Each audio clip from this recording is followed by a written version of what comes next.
প্রায় 1.5 মাস পেরিয়েও 1 কোটি সদস্য সংগ্রহে হিমশিম রাজ্য বিজেপি নেতৃত্ব। ফের বাড়ল বঙ্গ বিজেপির সদস্যতা অভিযানের মেয়াদ।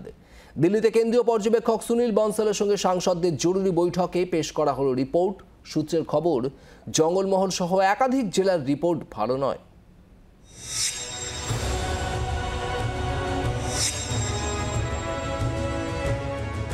15 ডিসেম্বরে ডেডলাইন পেরোনোর আগেই ফের বাড়ল মেয়াদ।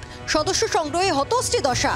আর তার জেরে এবার 15 দিন বাড়ল বঙ্গ বিজেপির সদস্যতা অভিযানের মেয়াদ। এ নিয়ে দ্বিতীয়বার বঙ্গে দলের সদস্য সংগ্রহের অভিযানের মেয়াদ বাড়ালেন বিজেপির কেন্দ্রীয় নেতৃত্ব। বঙ্গে দলের সদস্য সংগ্রহের কি হাল? সদস্য সংগ্রহে কোন জেলা এগিয়ে, পিছিয়ে বা কোন জেলা? তা জানতে নিজের দিল্লির বাসভবনে দলের সাংসদদের সঙ্গে জরুরি বৈঠক করেছেন বিজেপির কেন্দ্রীয় পর্যবেক্ষক সুনীল বনসাল।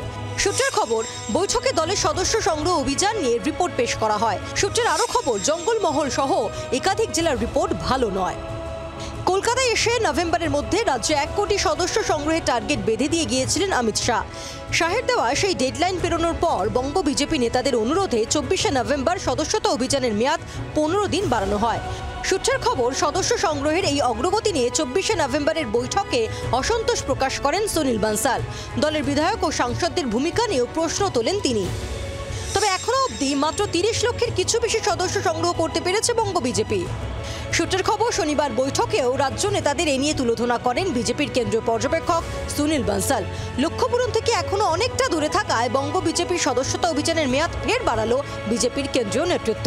মমিতা চক্রবর্তী রিপোর্ট, জি 24 ঘন্টা। বাংলার আওয়াজ, বাঙালির আবেগ, জি 24 ঘন্টা।